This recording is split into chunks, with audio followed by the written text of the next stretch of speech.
चलिए बच्चों, कहाँ तक बोला है पिछले क्लास में हम लोगों ने? पिछला क्लास कितना 10 तो हो गया पूरा, 3 का 1 और 2 क्या, अब कितना नंबर सवाल? अब यहाँ से ना तुम्हारा भाषाई वाला सवाल शुरू होगा जो 5 अंक में पूछेगा तुमको। 2 अंक में तो बहुत छोटे छोटे सवाल पूछ देता है ना। अब यहाँ से जितना भी सवाल रहेगा सबके सब 5 अंक में पूछेगा। ठीक, तो चलिए पढ़ते हम लोग। पहला सवाल क्या कह रहा है, 4 नंबर सवाल कि 3 वर्ष पूर्व, अब देखो 3 वर्ष पूर्व रहमान की आयु बताइए कब? 3 वर्ष पूर्व किसकी आयु? रहमान की आयु। क्या कह रहा है यहाँ? 3 वर्ष पूर्व। अब देखो आयु वाला में 2 ही सवाल होगा, एक क्या कहेगा पश्चात, एक क्या कहेगा पूर्व। पश्चात में क्या करेंगे हम लोग? जोड़ेंगे। जैसे अब ये x है हमारा, ठीक है, तो पश्चात में क्या करेंगे हम लोग? पश्चात में क्या, x प्लस कुछ भी, मान लीजिए y। अब पूर्व में क्या करेंगे हम लोग? x minus y. बस यही 2 सवाल रहेगा इसमें, या तो बाद या तो पहले। तो पीछे जाने के लिए, आगे जाने के लिए वर्तमान में तो चाहिए, तो हमें क्या मानना पड़ेगा? वर्तमान। आगे जाइए या पीछे जाइए, इन दोनों स्थिति में आपको क्या चाहिए? वर्तमान। तो ये माने हम लोग x क्या माने? वर्तमान। x प्लस वाई क्या बता रहा है? अभी से आगे। प्लस की है मतलब क्या, अभी से, यही पश्चात है या बाद है। और ये x माइनस वाई, इसका मतलब क्या, वर्तमान में क्या किया आप? माइनस किया। जैसे मान लीजिए 10 है, आप क्या किए 10 माइनस 5 कर लीजिए, कहाँ गए 5, तो पीछे गए आगे गए? चलो ये हम प्लस प्लस कर देते हैं, हम कितना आगे बताइए तो? 15 आ गए। आगे आए पीछे आए? आगे। अब यहाँ यदि हम क्या करते 10 में माइनस 5 कर दे, कितना गया 5, इसका मतलब कहाँ चले गए आप? कितना साल पीछे चले गए? बस यही आयु का बस 2 ही सवाल रहेगा, एक नाव धारा में भी होगा, एक धारा के विपरीत, धारा के अनुकूल। आयु वाला में क्या होगा? धारा के आयु पश्चात और पूर्व, बाद और पहले। तो आइए इस सवाल में हम समझते हैं कि हमें क्या कहा है। 3 वर्ष पूर्व रहमान की आयु का व्युत्क्रम। देखो ये सबसे बड़ा अहम हिस्सा है। क्या पूछा यहाँ? व्युत्क्रम। जैसे x हो गया, x का व्युत्क्रम क्या लिखे हम लोग? 1/x। यदि y है तो y का व्युत्क्रम क्या हो जाएगा? 1/y। समझ रहा बात को? तो बताओ किसका व्युत्क्रम है? वर्तमान आयु का। बच्चा क्या लगता है, मान लीजिए वर्तमान आयु क्या है? x है, तो उसका व्युत्क्रम क्या लिख दिया वो? 1/x। लेकिन वो क्या कह रहा है? 3 वर्ष पूर्व रहमान की आयु, इसका मतलब 3 वर्ष बाद होगा, मतलब पहले। तो अभी यदि x है तो 3 वर्ष पहले कितना हो जाएगा? x minus 3। इसी का क्या कह रहा? 3 वर्ष पूर्व रहमान का आयु। पहले वर्तमान निकाले, वर्तमान के बाद क्या किए? 3 वर्ष पीछे गए। अब क्या कह रहा? आयु का व्युत्क्रम। तो हम यहाँ क्या लिखेंगे? 1/x minus 3। बोलिए ये बात सही है या ये वाला सही है? ये वाला सही है। क्लियर हो बात से? अब यहाँ क्या कह रहा फिर देखिए, और अब से, अब मतलब कब? वर्तमान से। अब से 5 वर्ष पश्चात, मतलब 5 वर्ष क्या बाद, तो बाद में क्या कीजिएगा? जोड़िएगा। अब से 5 वर्ष पश्चात आयु के व्युत्क्रम। देखो पहले क्या करना है? 5 वर्ष पश्चात, तो x प्लस क्या हो गया 5। इसका क्या कह रहा है? व्युत्क्रम। व्युत्क्रम मतलब कितना? 1/x plus 5। बोलिए समझ में आया? 5 वर्ष पश्चात अब क्या कह रहा था? उसका व्युत्क्रम मतलब 1/x प्लस 5। व्युत्क्रम का योग, इसका मतलब इन दोनों को क्या करेंगे हम लोग? जोड़ देंगे। ये जो दोनों चीजें मिला है हमें, इन दोनों को हम क्या कर देंगे? जोड़ देंगे। इनका योग जो है वो कितना है? 1/3 है। तो हमें कह रहा है उसके क्या निकालिए? वर्तमान आयु ज्ञात कीजिए। बोलिए सवाल समझने में कोई दिक्कत है? नहीं ना? तो एक बार फिर से समझाते हैं आपको। क्या कह रहा है? 3 वर्ष पूर्व रहमान की आयु, 3 वर्ष पूर्व, लेकिन पूर्व करे या पश्चात करे उनके लिए हमारे पास क्या होना चाहिए? वर्तमान होना चाहिए। और पूछा भी हमें, नहीं भी पूछता, बोलता 3 साल बाद, 5 साल बाद, 10 साल पहले, कुछ भी पूछता, हमें क्या मानना पड़ता? पहले वर्तमान आयु। तो मान लीजिए वर्तमान आयु x है, तो 3 वर्ष पूर्व कितना हो जाएगा? x minus 3। उसी का क्या कह रहा था? 3 वर्ष पूर्व आयु का व्युत्क्रम, 3 वर्ष पूर्व आयु का व्युत्क्रम। फिर क्या कहा? और अब से 5 वर्ष पश्चात, तो अब से 5 वर्ष पश्चात ये हो गया, उसका व्युत्क्रम, व्युत्क्रम कर दिया।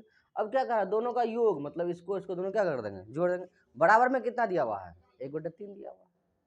और हमें आगे प्रोसेस बढ़ाना। जैसे 3 नंबर में सवाल देखे ना, 2 सवाल जो था, वही चीज को क्या भाषा देकर लिख देता या डायरेक्ट सवाल दे देता, दोनों बात सेम होता। तो चलिए अब इसका समीकरण हम लोग बनाते हैं। ठीक है, तो लिखिए हल, लिखो माना कि माना कि माना कि माना माना कि रहमान की वर्तमान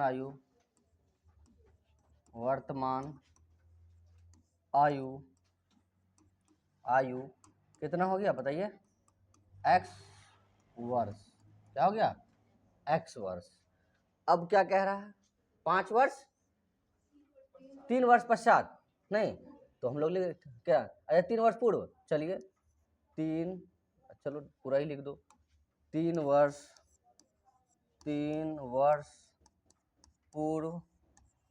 पूर्व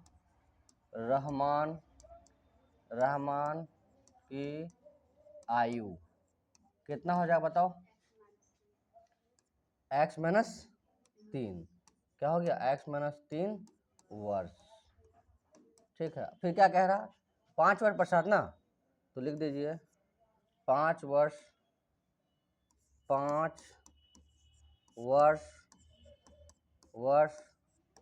पश्चात रहमान की आयु कितना हो जाएगा बताइए तो, x प्लस 5 वर्ष। अब हमें प्रश्न में क्या कह रहा है, आइए प्रश्नानुसार लिखते हैं, प्रश्नानुसार क्या कह रहा है, 3 वर्ष पूर्व आयु का व्युत्क्रम ना, मतलब कितना, 1/x प्लस 3, फिर क्या कह रहा है, 1/x प्लस 5। अब बीच में क्या कह रहा था, योग ना, पहले व्युत्क्रम करा, व्युत्क्रम कर दिए, फिर क्या कह रहा है, योग ना, योग कर दिए, बराबर किसका है ये, 1/3 के, ये हमारा इक्वेशन आया। क्या, अब इसी को हल कर लेंगे, इतना तक तो कोई दिक्कत नहीं है। तो चलिए आइए लेते हैं हम लोग कैल्शियम, कितना हो जाएगा इसका कैल्शियम, कितना आ जाएगा बताइए, इतना है ना, चलो x माइनस 3 इंटू में कितना, x प्लस 5, ये से ये गया, क्या बचेगा आपके पास, x प्लस 5 प्लस में ये से ये, अच्छा ये वाला गया, क्या बचेगा, x माइनस 3 बराबर में कितना, 1/3। अब 1x कितना हो जाएगा, 2x हो गया, तो 2x, अब 5 में 3 गया, कितना बचेगा 2, अरे 5 में प्लस का है ना, 3 माइनस का है।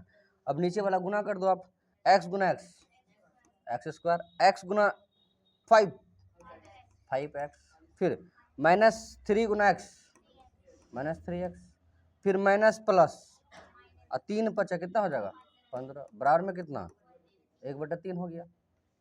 आ जाओ फिर, कितना हो जाएगा ये, 1 गुना इतना कर, चलो एक लाइन और लिख दो आप, 2x प्लस कितना 2 बटे में कितना हो जाएगा ये हमारा, कि x स्क्वायर, एक कितना 5 में 3 का कितना बचेगा, प्लस का 2x माइनस का 15 बराबर में कितना, 1/3, ये नहीं मिला, चलो ठीक है ये मिला हमें।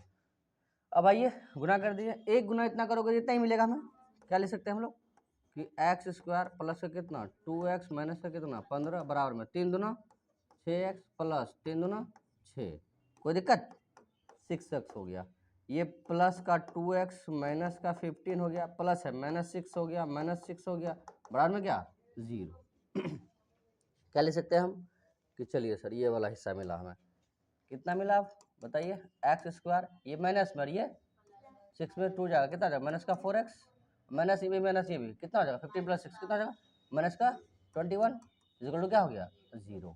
ठीक है, अब किससे बनाओगे आप, गुणनखंड विधि से या द्विघात समीकरण से, चलो आप सिखा रहे हैं, अभी क्या हम सिखा रहे हैं आपको, द्विघात समीकरण ना, तो पहले क्या निकाल लेंगे हम लोग, विवेचक निकाल लेते हैं।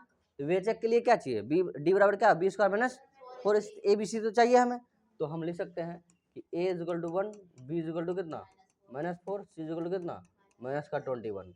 अब निकाल लीजिए विवेचक, क्योंकि अभी देखे थे ना पिछला सवाल में कि क्वेश्चन बैंक में पूछ दिया, निम्नलिखित दिए गए द्विघात समीकरण के विविध कर ज्ञात करें, बस हो गया एक अंक आपका। क्या इससे क्या बार बार प्रैक्टिस हो जाएगा, बाकी गुणनखंड तो आ ही रहा है आपको। तो क्या लिख सकते हैं हम लोग बताइए, B square minus 4ac, B के जगह कितना हो गया -4 का स्क्वायर, -4 इंटू ए के जगह 1 इंटू सी के जगह कितना हो जाएगा बताइए, माइनस का 21, नहीं ना, 1 ही है ना, 24 नहीं 1 है, कितना हो जाएगा ये 16 हो जाएगा, माइनस प्लस हो जाएगा। 4 एकम कितना हो जाएगा 4, 4 दूनी कितना हो गया 8, क्या 6 4 10, 8 1 9 1 10, कितना मिला आपको 100 हो गया क्या। तो बताइए 100 क्या है, मतलब जीरो से क्या है ज़्यादा है, जीरो से ज़्यादा है तो संभव है या नहीं है ना। वास्तविक और यहाँ लिखने का ज़्यादा जरूरत नहीं है कि B square minus 4ac zero से बड़ा है मूल वास्तविक और असमान होगा, आप सीधा हल कर रहे हो ना। हम तो पहले ही बोले जरूरी नहीं है कि यहाँ आप इस विधि से हल करो इतना लंबा चौड़ा जाओ, आपको गुणनखंड भी कर सकते थे आप, ठीक है, कोई मतलब नहीं है इस चीज़ का कि हाँ चले हम तो लिख सकते हैं हम। लिखिए द्विघात सूत्र से x बराबर क्या बताया था आपको माइनस बी क्या प्लस माइनस कितना 100 लिख देते सीधा है। तो फिर b के जगह b क्यों लिखे फिर है, लिख दो बी स्क्वायर माइनस 4ac क्या बटे में कितना 2a माइनस बी के जगह कितना वैल्यू था हमारा माइनस का 4 था, प्लस माइनस इसके जगह कितना लिखोगे 100 बटे में कितना 2 गुना 1 माइनस माइनस क्या आ जाएगा प्लस 100 का वर्गमूल क्या आ जाएगा 1 गुना 2 कितना आ जाएगा 2, एक बारी x किसके साथ जाएगा प्लस वाले के साथ, तो क्या लिखोगे आप x और कितना हो जाएगा 4 प्लस कितना 10/2 लिखोगे, 4 माइनस 10 बाई क्या लिखोगे 2 लिखोगे, कितना आ जाएगा 14/2 कई बार में 7, और यहाँ कितना माइनस 6 अपॉन कितना 2 कितना हो जाएगा -3, क्या संभव है ये हैं, तो लिख देंगे संभव नहीं है। क्या आयु माइनस में होगा आयु तो माइनस में नहीं होगा ना प्लस में, इसका मतलब x का एक वैल्यू कितना आ गया 7, इसका मतलब रहमान की वर्तमान आयु कितना हो गया 7, हमें वही निकालना था ना कि रहमान की क्या ज्ञात कीजिए वर्तमान आयु ज्ञात कीजिए। बोलिए किसी को तकलीफ है समझने में नहीं ना। उम्मीद करेंगे आपका उज्जवल भविष्य के लिए बेहतर तरीके से बनाने का प्रयास कर रहे हैं, और उज्जवल भविष्य कब होगा जब तैयारी बेहतर हो, तैयारी बेहतर होगा तो अंक ज़्यादा आएगा, अंक ज़्यादा आएगा तो थोड़ा सा बुद्धि तो इंक्रीज होगा ही होगा। तुम देखा है कि हाँ चलो तैयारी कम सम था और अच्छा अंक आ गया, ना के बराबर अंक ये तय नहीं करेगा लेकिन अंक तय भी करता है, समझ रहे बात को। अच्छा तैयारी तो अंक आना है, अंक आना है इसका मतलब अच्छा तैयारी मतलब जानकारी है, बिना जानकारी के नंबर आएगा नहीं। तो अंक ये निर्धारित करता कहीं ना कहीं कि आपका तैयारी किस तरह का है, बिना अंक का कुछ नहीं होता है। अब देखो नोट कर लेना पड़ेगा सर, चलो ठीक है, आप लोग भी वीडियो को रोक करके नोट करते चलिए। तो लिख दीजिए अतः, लिख लो अतः रहमान की वर्तमान आयु कितना वर्ष 7 वर्ष। अच्छा चलो ये पूछ रहा नहीं सर हम चाहते तो हम क्या करते गुणनखंड विधि से ही बना देते, बना दो ना या फिर चलो ठीक है आ जाओ फिर ले लो, क्या दिया हुआ आपके पास बताइए तो कि sir x² minus 4x minus कितना 21 अब इसको गुना कर दो कितना हो जाएगा माइनस का 21x², तो माइनस का कितना मिला 21x², ये ना 7 दिया कितना 7 में 3 का कितना बचेगा 4, और 4 किस में रखना प्लस में या माइनस में, तो माइनस में इसका मतलब 7 किस में रखोगे, तो आप क्या कर लो सीधा ये लिख दो आप कि सर ठीक है क्या लिख दिए x² माइनस का 7x प्लस का 3x माइनस का 21 बराबर में 0, क्या कॉमन आ गया x minus 7 plus 3x minus कितना हो गया 7, अरे आ रहा नहीं आ रहा समझ में, तो x प्लस कितना हो गया 3 और फिर क्या हो गया x माइनस 7 0। अब बताइए x बराबर चलो एक लाइन चलो फिर और सही चलो ठीक है x plus 3 is equal to 0, या फिर क्या लिखोगे x माइनस इक्वल टू कितना 0, तो बताओ x का कितना हो जाएगा -3, x का कितना हो जाएगा 7, तो ये तो फिर संभव नहीं है ना, तो मत जाओ ना अब इतना, कोई जरूरत नहीं है आपको जाने का, ठीक है अब ऐसे बना लो। ठीक है अभी चल रहा था द्विघात वाला तो आपको सिखा दिया था कि ये जो एक अंक में पूछेगा वो आपको काम देगा। तो चलिए अगले सवाल की ओर, चलिए ठीक है बढ़ते अगले सवाल की ओर, नोट कर लीजिए यहाँ तक लिख लियो ना रहमान की वर्तमान आयु 7 वर्ष, चलो ठीक है बढ़िया रहमान की आयु ये तो कल बता दिए थे ना, ये वाला नहीं बता दिए कल, चलो ये वाला हिस्सा तो कल बता दिया आपको। चलिए 5 नंबर का सवाल बताइए, बोलिए 5 नंबर क्या कह रहा है 5 नंबर, चलो तो अब बताइए गणित और मैथ दोनों सॉरी अंग्रेजी और किसमें मैथ दोनों को मिला करके कितना 30 अंक ना, दोनों मिला करके 30 अंक है दीदी, मैथ में मान लेते हैं कितना हम x तो इंग्लिश में कितना हो जाएगा 30 माइनस एक्स की x माइनस 30 लिखेगा 30 माइनस एक्स, ये क्लियर हो क्यों, क्योंकि दोनों विषय से मिला करके कितना अंक था 30, तो एक में मान लिया कितना x, मैथ में मान लिया x, तो इंग्लिश में कितना हो गया 30 माइनस एक्स, यहाँ तक कोई दिक्कत नहीं दिक्कत।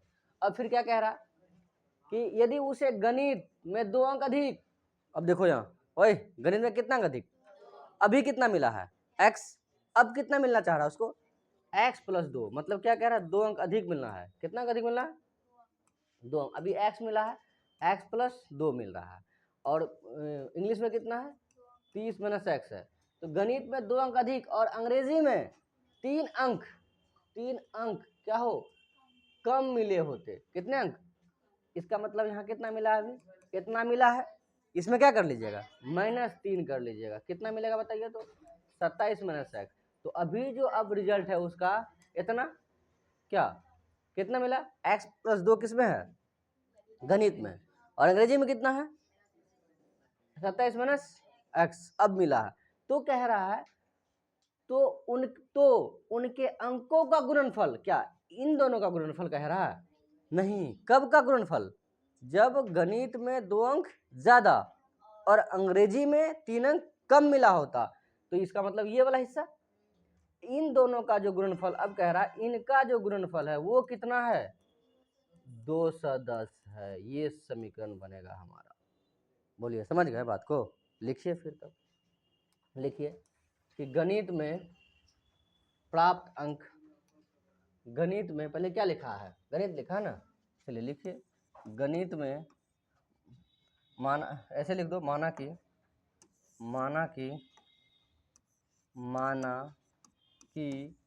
गणित में प्राप्त अंक कितना हो गया x, तथा अंग्रेजी में प्राप्त अंक कितना हो जाएगा बताइए 30 माइनस x, ये ना। अब क्या कह रहा कि अंग्रेजी में कितना, डायरेक्ट लिख दो प्रश्नानुसार किसका गुणनफल, गणित में क्या मिलना चाहिए उसे 2 अंक ज्यादा, तो 2 अंक ज्यादा, अभी गणित में कितना मिला है x, 2 अंक ज्यादा कर दिए, कोई दिक्कत, फिर क्या कह रहा है अंग्रेजी में कितना, अंग्रेजी अभी इतना मिला है, इसमें क्या कर देंगे हम -3, इन्हीं दोनों का गुणनफल तब कितना दिया हुआ 210, बोलिए किसी को तकलीफ है क्या, तो हम लिख सकते हैं x प्लस 2 इंटू कितना 30 में 3 माइनस कर दो, कितना हो जाएगा 27 माइनस 1 इज कितना 210, अब बताइए x गुना 27 कितना हो जाएगा 27x, फिर माइनस माइनस क्या हो जाएगा प्लस, फिर कितना sorry plus minus x square, 27 गुना कितना हो गया 54, प्लस माइनस कितना हो गया 2x, आई बराबर में कितना हो गया 210, बोलिए कोई दिक्कत नहीं। अब समझो इस तरफ ध्यान दीजिए अच्छे से। अब बताइए कि ये x किस में माइनस में ना, इन सब को बराबर के इस तरफ लेके आ जाते हैं हम, ठीक है, तो इस तरफ क्या मिलेगा हमें 0, वैसे उधर भी हल कर सकते हैं बट आपसे गलती नहीं होगा इस तरह से, तो इधर कितना 210 माइनस समझो, एक लाइन और लिख देते हैं यहीं पे, चलो ठीक है, एक लाइन और थोड़ा लिख देते हैं, चलो ठीक। अब समझो यहाँ क्या किया हम कि क्या मिला हमें 27 में 2 जाएगा, कितना बचेगा 25x, अरे x वाला एक साथ ना, फिर कितना में बचा हमारे पास माइनस का x स्क्वायर प्लस का कितना 54 बराबर में कितना 210। अब आ जाओ, अब तो हम क्या किए कि इधर क्या बचा हमारे पास 0, इधर कितना है 210, 25 प्लस में था, इधर क्या हो जाएगा माइनस का 25x, एक्स स्क्वायर माइनस में था, इस तरफ क्या हो जाएगा प्लस का एक्स स्क्वायर, फिर इधर माइनस में था प्लस में था, इस तरफ क्या हो जाएगा 54 माइनस का हो जाएगा, कोई दिक्कत नहीं है ना। अब बताइए सर, अब एक साथ लिख सकते हैं हम लोग व्यवस्थित करके एक्स स्क्वायर, अब बताओ कि एक्स स्क्वायर माइनस का कितना 25x, 54 माइनस का और 210 प्लस का, माइनस करो 10 में 4 गया, कितना बचेगा 6, बड़ा है नहीं ये, यहाँ कितना बचा 10, 10 में 5 गया 5, 10 में 5 गया 5, फिर कितना बचा 1, मतलब कितना बचा हमारे पास 156, ठीक है। अब किससे ज्ञात कर सकते हैं हम लोग, या तो द्विघात की मदद से या तो फिर किससे, हाँ विवेचक द्विघात सूत्र की मदद से या गुणनखंड की मदद से। तो आइए ए बराबर कितना हो गया 1, बी बराबर कितना हो गया माइनस का 25 और सी बराबर कितना हो गया 156, तो लिखिए विवेचक क्या हो जाएगा B square minus 4ac, B के जगह कितना हो जाएगा -25 का स्क्वायर माइनस 4 गुना ए के जगह कितना 1, इसके जगह कितना 156, 25 का स्क्वायर कितना हो जाएगा 625 माइनस 1 गुना 4 4 4 छाकर 24 का 4 हासिल कितना 2 4 5 20 2 22 हासिल 2 फिर 4 कम 4 4 2 कितना हो गया 6 माइनस कर दो कितना बचेगा 1। क्या अब हम किससे लिख सकते हैं द्विघात सूत्र से लिख लो आप कि द्विघात सूत्र से बताइए एक्स और क्या आ जाएगा माइनस बी प्लस माइनस क्या आ जाएगा square root B square minus 4ac बटे में कितना 2a माइनस बी के जगह कितना बताओ माइनस का 25 अब प्लस माइनस इसके जगह कितना 1 इसके जगह फिर कितना 1 कितना आ जाएगा माइनस क्या आ जाएगा हाँ प्लस 1 इंटू क्या आ जाएगा 2। अब एक बारी एक्स किसके साथ जाएगा प्लस वाले के साथ कितना हो जाएगा एक्स बराबर बताओ 25 प्लस 1 बटे पे कितना 2 25 प्लस 1 कितना हो जाएगा 26 बटे 2 कै बार में जाएगा 13 बार में 1 13 हो गया ठीक है। फिर यहाँ फिर हम लोग क्या लिख सकते हैं कि एक्स बराबर कितना 25 माइनस 1 बटे में कितना 2 कितना मिलेगा हमें 24 बटे 2 कितना मिला आपको बताइए तो 12। तो दोनों ही पॉजिटिव है ना दोनों ही वैलिड होगा। तो एक एक्स का वैल्यू कितना आया 13 और एक कितना आया 12। यदि वो गणित में कितना 13 अंक लाता है तो अंग्रेजी में कितना लाएगा 30 में उतना ना 30 में घटा दोगे कितना बचेगा हमारा वो वाला चीज बचेगा। यदि यदि यदि गणित में कितना ला रहा है 12 ला रहा है तो अंग्रेजी में कितना 30 माइनस 12 समझ में आया नहीं आया पहले नोट कीजिए यहाँ से यहाँ तक आप लोग नोट कीजिए इसको चलिए नोट कर लिए यहाँ तक चलिए बढ़िए इससे आगे लिख लीजिए अतः लिख दो यदि यदि लिखो आप यदि अंग्रेजी में ऐसे गणित पहले है ना लिखिए यदि गणित में अंक बराबर कितना 13 हो तो अंग्रेजी में प्राप्त अंक कितना लिखोगे 13 माइनस अच्छा 30 माइनस 13 कितना लिखोगे 30 माइनस 13 कितना मिलेगा आपको बताइए तो 17 ना 17 अंक ये किस में है अंग्रेजी में ठीक है लिख लिया इतना लिखिए यदि दोनों वैलिड है ना हमारा लिखो यदि गणित में प्राप्त अंक यदि गणित में प्राप्त अंक कितना आया है 12 हो तो अंग्रेजी में प्राप्त अंक कितना हो जाएगा बताइए तो 30 माइनस 12 क्या मिलेगा आपको बताइए तो 18 हो जाएगा। क्या अब इन दोनों को जोड़ोगे तो कितना पहुंचेगा या उन दोनों को जोड़ोगे तो कितना पहुंचेगा। तो अंकों का योग क्या पूछा था हमें 30 तो अंकों का योग कितना होना चाहिए ये वाला नहीं मतलब गणित और अंग्रेजी फिर गणित और अंग्रेजी एक साथ मिला करके ये तो अंग्रेजी हो जाएगा पूरा ठीक है। तो यहाँ तक कोई दिक्कत समझने में नहीं ना मिलेगा क्लास में ठीक है तब तक के लिए ऑल द बेस्ट।